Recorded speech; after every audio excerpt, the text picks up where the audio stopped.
Hey, welcome back. Welcome back to another episode of the Elvis Workshop. Thank you very much for checking us out today. The view is a little different today, isn't it? So it's because of the subject matter of the video. I'm going to get to that in a minute, but I have two quick things I want to go over briefly before I get into the video itself. So I went to Nashville over the weekend. A friend of mine, Cole, who is in the MDQ show, the $1 Million Quartet, he portrays Elvis most of the time and sometimes Johnny Cash. Posted on social media about 2 months ago that he was going to be doing the show just south of Nashville in Franklin, Tennessee. So I talked to him, I said, man, I'll do everything I can to support the show and support you for what you're doing. I'm going to come down and see you if I can. It turns out by pure chance and coincidence that the weekend that worked best for me was the final weekend of the residency. So when I flew in, I go to the theater. I'm standing right outside, about to go in. I see a poster on the wall for the performance the next evening. It's Jason Alexander. That is George Costanza from Seinfeld. Holy crap, right? So I'm a huge comedy fan. I specifically love Seinfeld. I love the writing. I love just the storytelling. It's brilliant comedy to me. Brilliant comedy to me. And I looked at the date and I thought, oh, it's tomorrow night. Well, I had to leave in the morning to drive back to the airport to fly back here. I have to go to work. I'm going to miss it. And I thought, I'm standing here in the theater. There's the poster. He's going to be here tomorrow and I'm going to miss it. That sucks. I turn around. Jason Alexander, George Costanza, is standing right behind me. There he is. I could not believe it. I was shocked. And I fanboyed out, which I really don't do a lot. You might think I'm full of crap. The whole Elvis thing, that's a whole different animal to me. I go to these conventions and shows all the time, and I'm low-key, and I just, hey, there's so-and-so. I meet him. Hello, nice to meet you. Can I have a photo? But that's it. But this is freaking George Costanza. I could not believe it. I said, can I get a photo with you? And he said, yeah, but you're going to have to come down here because I can't get up there because I'm 6'7" and he's not. So here's a couple photos. One, me standing next to him, me talking to him, and then me crouching down like he asked me to because he said I can't get up there. So how awesome is that? So I got to meet George Costanza. I know that's not Elvis related at all, but I was there for the MDQ show. So it's a little Elvis related. Cole, fantastic job. The whole production was awesome. The theater production was great. The people were fantastic. It was a knockout. It was awesome. Awesome. The next thing I want to talk about is a little thing that happened in my last video. I don't want to give a lot of time to this because these people aren't worth my time, but I do want to address it, and I've told a few people that I would address it, so I'm going to address it right now very quickly. There's a message board, an Elvis message board that's very well known, and it's full of so-called self-appointed experts. And they had an issue with the autograph collection that I have. Doesn't matter by who, or what the stories were. They just took issue with everything. And I just want to say, well, let me talk about the autograph in question first. So they had an issue with every autograph I had. But the first Elvis autograph I have always had questions about it. I've actually had it for several years. I did not pay for it. I was gifted it from the estate of a person that I knew that passed away several years ago. And I've always had kind of questions about it, and I did say in the video that I believe the letterhead to be legitimate, 100% legitimate Elvis TCB letterhead, but I did have some questions about the autograph itself. I've had at least 3 people look at it whose opinions I do appreciate and do respect, and they said that they felt that it was legit based on who I got it from, the story, the paper that it was on, several different things about it. But there were also still some questions. Now, since the video came out, I've talked to several other people whose opinions I really respect, and they've confirmed to me my thoughts too, that it is not legit. And I'm okay with that. I didn't pay for it, and I've had it for several years, and I don't show it around because of the questions I had about it. So this board full of these so-called experts got a hold of my video, and they made all kinds of comments about every story that I had, about all the various different autographs I had, not just that Elvis one, but pretty much every one that I talked about, and said that my channel stinks and the content stinks and all that. But you know what, you guys, I get the numbers for who watches and all that stuff, and you guys are the #1 watchers, or you were last week. So you can talk all the smack you want, and that's great. That's fantastic. Have at it, you experts that said that the photos were fake. They're not fake. You've been proven wrong. And so that's why I want nothing to do with your stupid little board. I used to be a member a long time ago, and I'm not now because of that. I just don't care. So I do this channel for fun. It's not monetized. I don't make $1 from it. In fact, I've spent money to do these videos by buying things just specifically for the video. So I just do it for fun. You guys are so uptight, so self-important, you so-called experts. I don't really care what you think. So what I would say to you is if you don't like the channel and don't like the content, just don't watch. It's that simple. So let's move on to the important stuff, which is not them. But I know you're watching, chumps. So let's get on to the more exciting stuff and leave them in the past. So in August of 1997, I moved from Glasgow, Kentucky to Las Vegas, Nevada. By the way, it's Nevada, not Nevada. Don't ever say Nevada. It's Nevada. But I planned my move around Elvis Week because I knew there was going to be some exciting stuff going on. It was the 20th anniversary of Elvis's passing. I wanted to be in town for the events. I wanted to see what was going on, see people, meet people. And I heard about this concert at the Mid-South Coliseum in Memphis, an event, a venue that Elvis had performed in several times during his lifetime. The Memphis album was recorded there, the live album in 1974, March 20th, 1974. And I heard about this concert, and I didn't know much about it. Now, I had known that in previous years they did smaller productions of this with some of the band members like Scotty and DJ, and they had like a slideshow thing going on. But this was going to be different. I didn't know exactly what the idea was, but I knew I didn't want to miss it. And so I got these tickets, which are right there, and I went to the show, and I have to tell you, to this day, it was one of the best shows I've ever seen in my life. It absolutely amazing. It's so hard to explain how amazing this moment was that night. It was, I think, the biggest collection of hardcore Elvis fans ever assembled, before or since. I think that was it. The 20th anniversary in Memphis at the Mid-South Coliseum. Whenever I talk to anybody about their big history with Elvis or the whole Elvis thing and their personal lives, and these video shows come up, that's one of the things that always comes up, is that they were there at the Mid-South Coliseum, August 16th, 1997.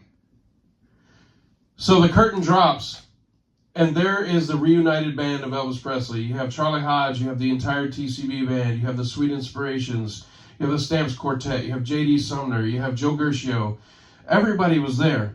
And to see Elvis come out on the screen and to hear his voice in that arena and hear his real band playing on stage was a moment unlike anything else I had experienced at that time. And I'm not embarrassed to admit that I wept openly. I was crying uncontrollably for the first two songs. Actually, it was really frustrating because I was trying to watch the show. I was so floored by what I was seeing. But I was overwhelmed emotionally at the same time. This was such a big moment.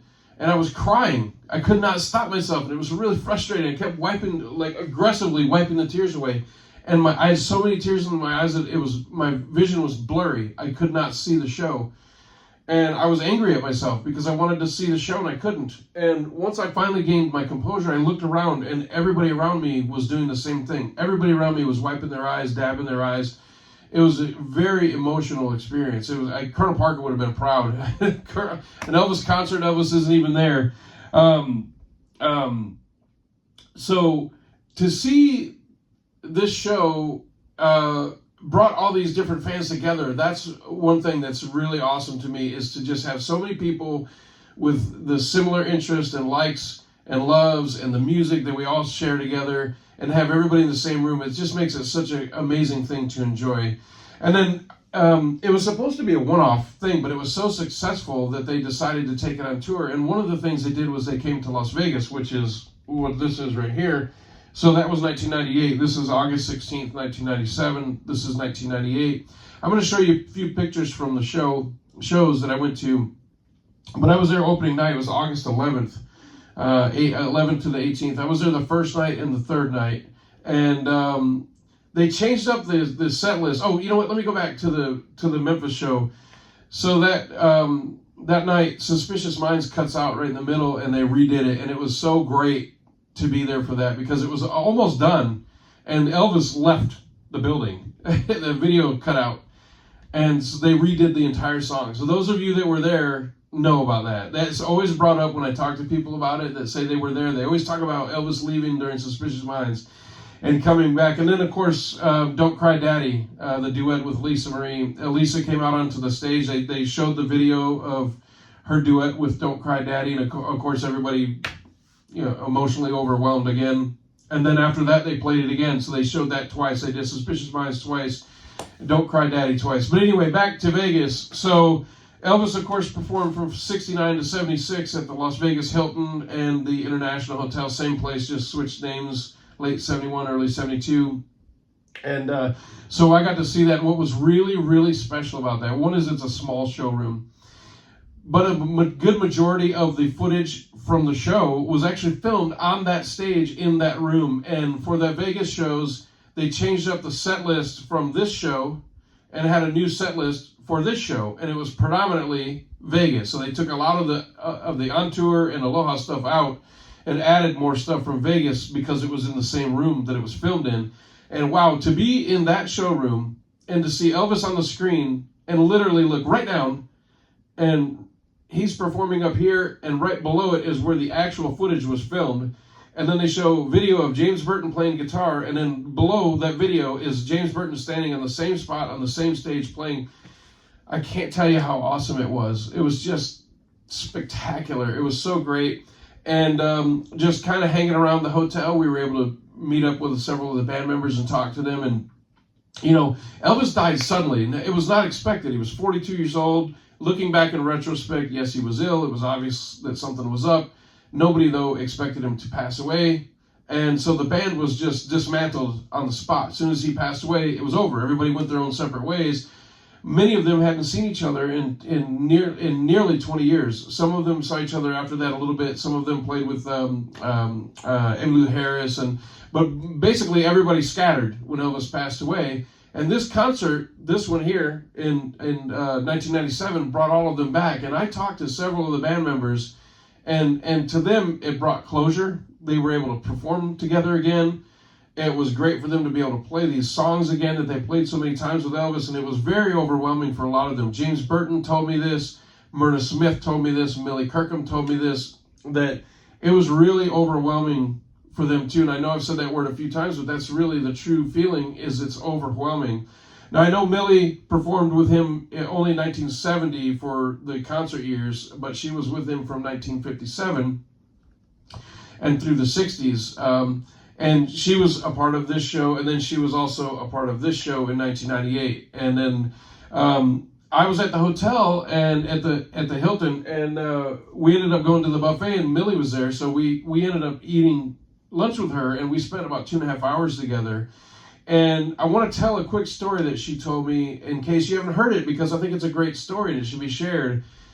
The first session that Millie ever did with Elvis was Blue Christmas, and she was 9 months pregnant. She walks into Studio B in Nashville, Tennessee, sticking out to here, and Elvis was the biggest star on the planet at the time. And she said the second she walked into the studio, he came running over to her after he took a look at her with his belly sticking out like this, being pregnant.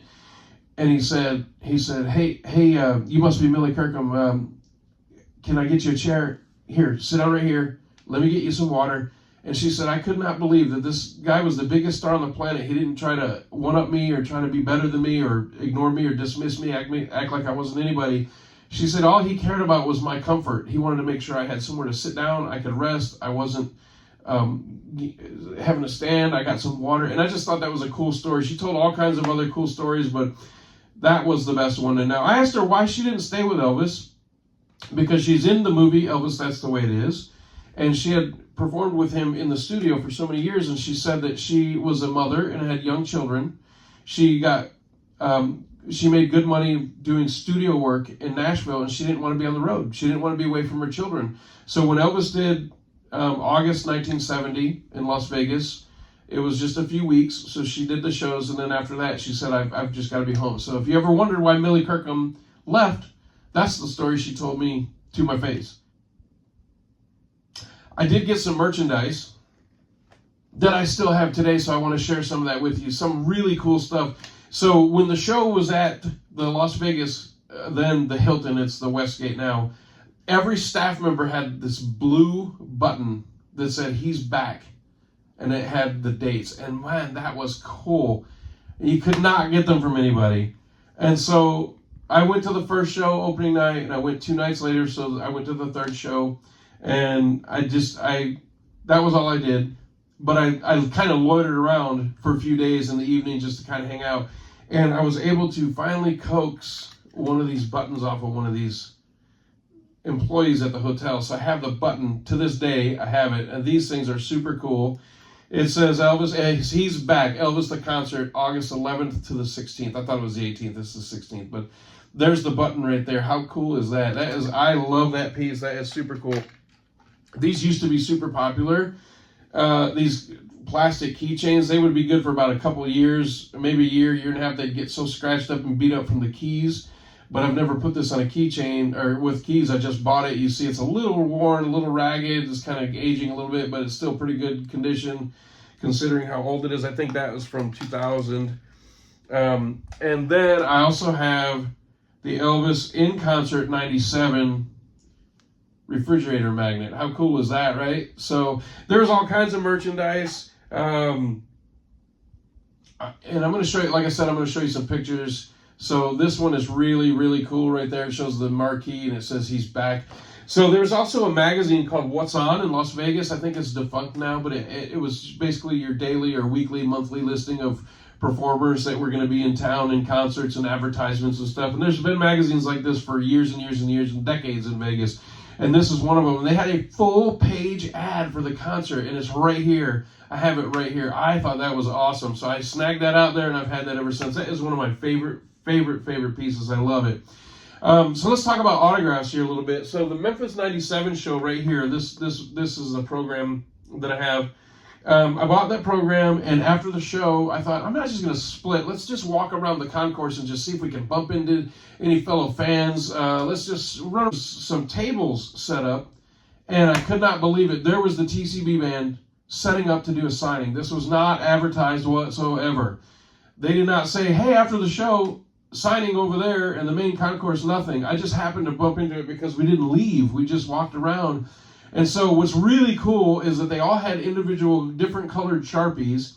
And I've seen other people's pictures from this show from the band that also signed them, all with the same colored Sharpies. You see right here, there's the red from James Burton, the black from Glenn Harden, there's a blue from Ronnie Tutt, and a green from Jerry Sheff. And I've seen others that have the same exact thing. So they're all signed by the same Sharpie, or at least the same color. They might have switched out Sharpies, but so I just happened to be walking around. I met the band for the first time. That's the first time I ever met them. I had so many great memories from that night.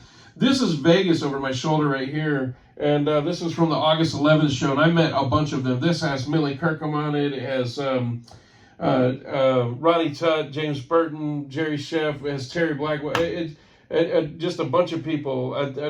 Myrna Smith is on there, I believe. I had another one that was a silver one. There were so many different programs. Once the show kind of started going on tour for a while, there was this bright, looked like a mirror. I'll try to Google image one. I had it signed by everybody, and I actually sold it. I should not have sold it, but I sold it. The guy gave me a ridiculous price on it. I couldn't resist, so I took it. I shouldn't have done it. I wish I had it back, because the money comes and goes. The object is gone forever. So I had that. Somebody has it. So if you have it, congratulations. And I have a few others right here. They're just sitting here on the table. But this is the Pyramid, I believe, in 1990. Let's see, it has a date on the front. 2002, the Pyramid in Memphis. Great show. And then these are just tours. There's several of these out there. I bought them, but man, it's just so cool. And I talked about the autographs earlier. It's not so much having just a piece of paper with a signature on it, because really, at the end of the day, who cares about it? But it's the story of meeting these people, or the adventure of the day, and you just have so much fun, or I do with that stuff. So speaking of the shows going on tour, I saw it once. This is an interesting story that I wanted to add to this. I saw the show at Universal Studios in Los Angeles, and I was in the balcony for this show, and Elvis they had just unveiled new footage from Elvis singing Are You Lonesome Tonight on a stool, and it was new footage at the time. And during the concert, below us down on the main floor, there was a fist fight in the middle of the show, arguing over the seats or something. I don't know what happened. All I know is that during the show, Elvis is on the screen singing, the band is playing, and I looked down, and everybody in the place was looking down or looking around, and we saw right in the middle of the arena, the showroom, is a fist fight. There's guys just throwing blows, just going at it. Security comes in, breaks them up, takes them away. As soon as this thing is broken up, these people are taken away. If you're familiar with this clip of Elvis singing Are You Lonesome Tonight, at the end of it, he says, okay, now that we got that out of the way, we can go on with the show. That happened in this place at Universal Amphitheater. So there's a fist fight in the show. As soon as it's broken up, Elvis on the screen says, all right, now that we got that out of the way, we can continue on with the show. The whole place erupted. I can't even explain to you how awesome that moment was. It was so cool. Not the fist fight, but the timing of the reaction. That was so great. I did see the show at the Mid-South Coliseum again. I saw it in there in January 2000, and during the intermission, I bumped into Janelle McComb, and I was with mutual friends of hers. I did not know her. I'd never met her, but the person I was with knew her. So during the intermission, probably 15, 20 minutes, however long the intermission was, I just spent the entire time talking to Janelle McComb next to the soundboard.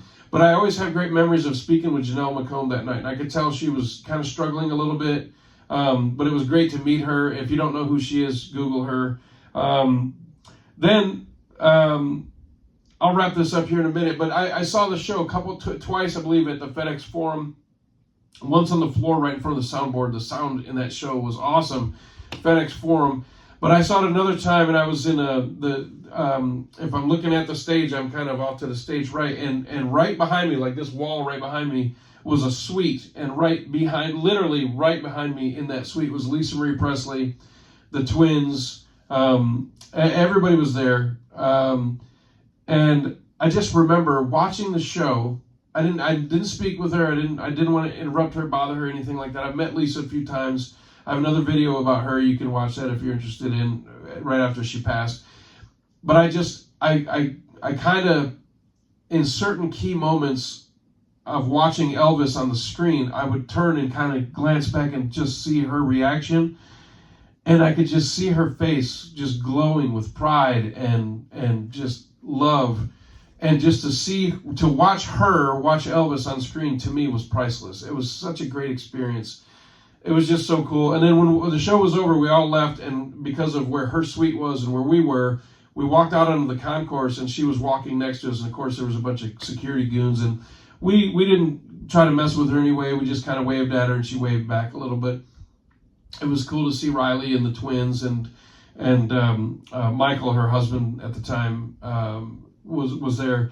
But it was just so awesome to be able to watch her and see her reaction to Elvis and to hear his beautiful voice in that huge arena. It was just a fantastic night. And I just want to wrap this up by saying that they eventually ended up replacing the cast members, and the show lost a lot of its luster. It still tours sometimes overseas. It's in London. But it's not like it used to be. It's days gone by. Several of the cast members have passed away, unfortunately. But the memories that we as fans have of these shows, because we were cheated and robbed of seeing Elvis live, or those that did see Elvis live were also cheated of seeing him more because of his untimely passing. But these concerts, not that they were any kind of replacement for him at all, but to be able to have the experience of seeing this show in an arena setting and hear that voice in an arena and see his real band live on stage, to me, it was just absolutely priceless. It's worth every penny, everything. It was so worth every adventure, every airplane ride, all the hotels, the driving, just to go see these shows. It was just so worth it to share this experience with fellow fans and friends, and to talk to the band members and hear their experiences of what it was like to get back together and play those songs again and enjoy the music together. It was just such a great fellowship together of Elvis fans. And to me, that's what made it so great, is just the whole environment, the whole experience. Every time there was an intermission, people were just alive. They were just bubbling with excitement and talking about how great the show was. And then when they introduced the solos during Johnny B. Good, and they cut to each band member on the screen, and they show footage of them back then and then now, and they're just rocking it out. And then Elvis kicks back in. Wow, the crowd would just erupt, and it was just so awesome. And to be able to experience that, because when Elvis died, everything just went quiet. And it was just gone. And to have at least a little piece of that bag was just so amazing. And so to be able to experience that, especially the first one at the Mid-South Coliseum in Memphis, August 16th, 1997, it just didn't get any better. You know, they improved it later with better video screens, better picture quality, because this was just projected onto a screen, and looking back in retrospect, the picture quality was crap. But man, just to be there and be in that crowd and experience it with all those fans is just, there's no explaining it. And the last thing I'm going to say before I close out was I was able to meet Sam Phillips at one of the shows. I believe it was the 2000 show. And I happened to be wearing a Sun Records coat. It was January 2000 because it was cold. So I was wearing I have a Sun Records Letterman's jacket. And I saw this sign that said EPE VIP. And I said, I'm stopping right here. And I stopped, and not 20 seconds later, the door opens. And I look inside like this, and I see George, not Costanza. I see George, G Green speaker, George Klein, and he's looking out like this, making sure whoever's looking in sees him. And I thought, George, get out the way. I'm not looking for you.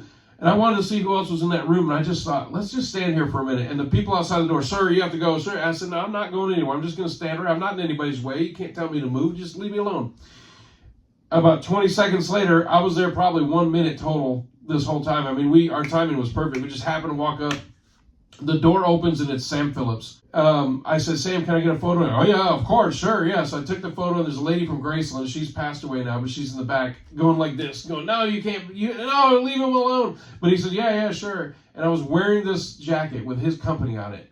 And I said, Sam, it's a pleasure to meet you. I'm sure you heard this a million times. I said, I just wanted to thank you for the music that you made that changed the world. And he said, well, thank you. I appreciate that very much. I took a quick photo with him, and he was gone. Had it not been for these concerts, I probably never would have met him, because I never did meet him before that or after. So, what an idea. This concert series was so brilliant and so great. And again, it still goes on a little bit, but it's not like it was. And but I'm so thankful to have been able to experience those shows, and I have such great memories. And I hope that you were able to see some of them too. And tell me in the comments about you seeing the shows. Tell me about where you saw them, your personal experiences, what you thought. And I had so much fun, and it's sad that I'll never see it like it was before. But man, I really appreciate those experiences. So thank you for watching. FECC, you can FUCC off. And thank you everybody for watching. I appreciate it. George Costanza. I met George Costanza. Can you believe that? Anyway, so thank you again for watching. Like, share, subscribe. And if you don't like this, stop watching. You ain't nothing but a hound dog. We'll see you next time.